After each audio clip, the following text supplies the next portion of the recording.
நல்லா இருக்குங்க. Okay sir. இன்னைக்கான அப்டேட் எனக்கு ஒரு கொஸ்டின் இருக்கு. ஸோ அத கிளாரிஃபை பண்ண முடியுமா sir? Yeah of course, so of course. செபியோட சேர்மன் வந்து நேத்து ஒரு இன்டர்வியூல வந்து சொல்லியிருந்தாங்க. ஸோ மியூச்சுவல் ஃபண்ட்ஸ் பத்தி நெறைய இன்ஃபர்மேஷன் இருக்கு. நமக்கு தெரியாதது. ஸோ அத பத்தி இன்வெஸ்டர் கட்டாயம் வந்து தெரிஞ்சுக்கணும். அத பத்தி ஷேர் பண்றேன் அப்படின்னு சொல்லியிருந்தாங்க. ஸோ இத பத்தி நீங்க என்ன சொல்றீங்க சார்? என்ன நெனைக்கிறீங்க? யா ஆக்சுவலா வந்து அவங்க வந்து வெரி லாங் இன்டர்வியூ அது. 2 நாளைக்கு முன்னாடி. ம். இன்ஃபேக்ட் என்ன நடந்ததுன்னா, நம்ம ஒரு செபியோட அப்பலேட் ட்ரிபியூனல் சாட்ன்னு சொல்லுவாங்க.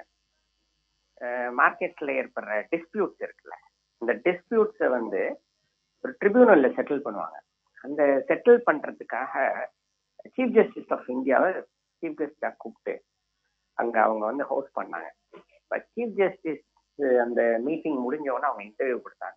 அந்த இன்டர்வியூல நிறைய இன்ஃபர்மேஷன்ஸ், அதுல எம்எஃப் பத்தி, அதான் நீங்க இப்ப கேக்குறீங்க, அதுதான் மீடியால ரிப்போர்ட் ஆயிருந்துச்சு. எம்எஃப் பத்தி இன்னும் நிறைய இன்ஃபர்மேஷன்ஸ் கொடுக்கணும். மியூச்சுவல் ஃபண்ட்ஸ் எல்லாம் இருக்காங்கல்ல, அவங்க வந்து விளம்பரங்கள் எல்லாம் வெளியிடுறாங்க, சரி, நிறைய டிரான்ஸ்பரன்சி கொடுக்கணும் அப்படிங்கறத சொல்லியிருக்காங்க. அவங்க என்ன சொன்னாங்கன்னா, மீன் பண்ணாங்கன்னா, நிறைய ரேஷியோஸ். நீங்க ஸ்கீமுக்குள்ள போய் பாத்தீங்கன்னா, இன்வெஸ்ட் பண்றதுக்கு முன்னாடி அவங்க பேம்ப்ளெட்ல ரேஷியோஸ் இருக்கும். இந்த ஷார்ப் ரேஷியோ, இதெல்லாம் ரிஸ்க் சம்பந்தப்பட்டது. அதாவது மேத்தமெட்டிக்கல் ஃபார்முலா ரிஸ்க் இது. சில இன்ஃபர்மேஷன் இருக்குங்க. இன்ஃபர்மேஷன் ரேஷியோனே ஒரு ரேஷியோ இருக்கு. அந்த இன்ஃபர்மேஷன் ரேஷியோ எல்லாம் வந்து மேண்டேட் பண்ணணும்னு சொல்லியிருக்காங்க. மேண்டேட் பண்ண சொல்லியிருக்காங்க, பண்ணுங்க. அது என்ன இன்ஃபர்மேஷன் ரேஷியோனா, சிம்பிளி ஸ்பீக்கிங் வந்து மியூச்சுவல் ஃபண்டை செலக்ட் பண்றது ஒரு ஆர்ட். ஓகே, எல்லாரும் எங்க போய் பார்ப்போம்னா, இந்த வருஷம் இது எவ்வளவு கொடுத்துருக்கு, இந்த வருஷம் 26% கொடுத்துருக்கு, 18%, ஓ நல்ல ஃபண்டு. இல்ல எங்கேயாவது வெப்சைட்ல போய் 5 ஸ்டார் போட்ட ஃபண்டா? அதெல்லாம் அப்படிலாம் கிடையவே கிடையாது. அதெல்லாம் சும்மா. ஆக்சுவலி பார்க்கணும்னா, இந்த இன்ஃபர்மேஷன் ரேஷியோங்கிறது ரொம்ப முக்கியமானதுங்க. ரோலிங் ரிட்டர்ன்ஸ் ஒன்று இருக்கு. அந்த ரோலிங் ரிட்டர்ன்ஸ் எப்படி கொடுத்துருக்காங்க ஒரு லாங் பீரியட்ஸ்க்கு. செகண்ட் திங், நான் அடிக்கடி சொல்லுவேன், ஃபண்ட் மேனேஜர் எக்ஸ்பீரியன்ஸ்.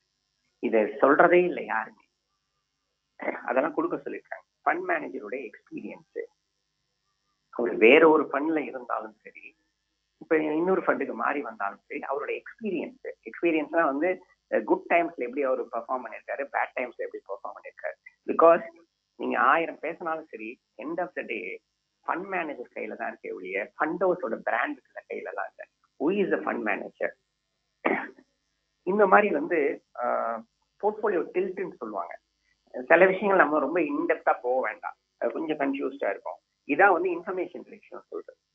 இந்த இன்ஃபர்மேஷன் ரேஷியோவை அதுல எக்ஸஸ் ரிட்டர்ன் பெஞ்ச் மார்க்னு ஒன்று இருக்குல்ல, அதான் நிஃப்டி தான் பெஞ்ச் மார்க். இப்போ மிட் கேப்னா நிஃப்டியில மிட் கேப் இண்டெக்ஸ் இருக்கு, அதை பெஞ்ச் மார்க் வச்சு அதை விட கூட எவ்வளவு இந்த ஃபண்ட் பெர்ஃபார்ம் பண்ணிருக்கு, அதை வந்து லாங் பீரியட் எக்ஸஸ், எவ்வளவு எக்ஸஸ் சம்பாதிச்சு கொடுத்துருக்கு கடந்த 5 வருஷத்துல 10 வருஷத்துல, அதை தனியா போடணும்னு சொல்லியிருக்காங்க. இதெல்லாம் தான் இன்ஃபர்மேஷன் ரேஷியோ. இதை எந்த ஃபண்டும் கொடுக்கறது இல்லை, எக்ஸப்ட் ஒரே ஒரு ஃபண்டு. நான் ஃபண்டு பேரை நேம் பண்ணக்கூடாது, அது மார்க்கெட்டிங் ஆயிடும். இதெல்லாம் வரத்துக்கு முன்னாடியே அந்த ஒரு ஃபண்டு தான் இந்த டிரான்ஸ்பரன்சியை கொடுத்துட்டு இருக்காங்க இன்வெஸ்டர்ஸ்க்கு. இதை வந்து செபியோட சேர்மன் என்ன சொல்லியிருக்காங்க, மேண்டேட் பண்ணிருக்காங்க. என்ன மேண்டேட்? கட்டாயம் இருக்கணும் இந்த பேம்ப்ளெட்ல. வெப்சைட்டுக்கு போனாலே ஒரு ஃபண்டு இருந்ததுன்னா அந்த ஃபண்டை பத்தி இந்த ரேஷியோஸ் இருக்கணும் சொல்லியிருக்காங்க. இன்னும் நிறைய சொல்லியிருக்காங்க.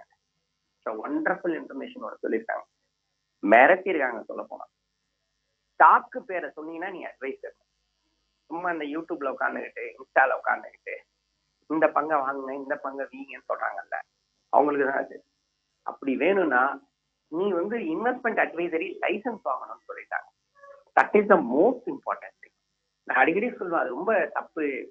நிறைய பேருக்கு இன்னைக்கு மார்க்கெட்ல பார்ட்டிசிபேட் பண்ண வைக்கிறது சந்தோஷமான விஷயம் தான். ஆனா டிப்பு மூலியமா பார்ட்டிசிபேட் பண்ண வைக்கிறது ரொம்ப தப்புங்க.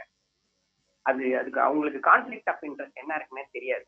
அதனாலதான் தெளிவா சொல்லிட்டாங்க, name the stock you are an advise பண்ணிட்டாங்க. நீ ஸ்டாக்கு பேரை சொன்னாலே நீ அட்வைசரி லைசன்ஸ் இருக்கணும், இல்லைன்னா உனக்கு பெனால்டி, ப்ராசிக்யூஷன் அப்படிங்கிற மாதிரிலாம் சொல்லியிருக்காங்க. That's a very good thing. ஏன்னா நாங்களாம் இன்டர்மீடியட், எங்களுக்கு வந்து கிட்டத்தட்ட நான் என்னோட லைசன்ஸ் 21 இயர்ஸ் ஓல்டு லைஃப். நாங்களே ஜாக்கிரதையா இருப்போம். நம்ம ப்ரோக்ராம்ல ஸ்டாக்ஸ் பத்தி டிஸ்கஸ் பண்ண மாட்டோம், ஜாக்கிரதையா பேசுவோம். இவங்க எல்லாம் கண்ணாப்புலாம் அடிச்சு விடுறாங்க, அது இப்படி இது இப்படி இது இப்படின்னு. இப்போ அவங்க அன்னைக்கு சொல்லிட்டாங்க, நீ தொட்டினா உனக்கு லைசன்ஸ் இருக்கணும், இல்லைன்னா வந்து அதுக்கான configuration. This is very good move. ஏன்னா நிறைய பேர் மார்க்கெட்டுக்கு வராங்க, எஸ்பெஷலி மியூச்சுவல் ஃபண்ட்ஸ்க்கு வராங்க, வரணும், இன்னும் வரல. நீங்க இந்தியாவில பாத்தீங்கன்னா பெனட்ரேஷன் வந்து ஒரு 5% தான். 5 10 20 ஆச்சுன்னா இந்தியன் மார்க்கெட் சொல்லவே வேணாம், அவ்வளோது பெருசா போயிடும். பீப்புளோட மணியும் குரோவும். இன்ஃபிளேஷன்லயே நம்ம மணி வந்து செத்துக்கிட்டு இருக்கு. மிடில் கிளாஸா இருக்கிறதுக்கு காரணம் inflation. Because participation in equity மார்க்கெட்டே கிடையாது இந்தியன்ஸ்க்கு. இப்பதான் கொஞ்சம் கொஞ்சமா வரும்போது இந்த மாதிரி குட்டி குட்டி ஸ்கேம்ஸ் எல்லாம் வரக்கூடாதுல்ல. அதனால ஷி வாண்ட்ஸ் அவங்க மோர் டிரான்ஸ்பரன்சி இருக்கணும்னு சொல்லியிருக்காங்க. இதுதான் வந்து அவங்க சொன்னது. இன்னும் நிறைய ரோஸ் நம்ம எதிர்பார்க்கலாம், வந்து அவங்க கிட்ட இருந்து சில விஷயங்கள்லாம் வருங்க ஃபியூச்சர்ல. வந்து இது இருந்தாதான் இந்தியன் மார்க்கெட் ரொம்ப ஸ்ட்ராங்கா இருக்கும். Thank you. Thank you sir. Thank you so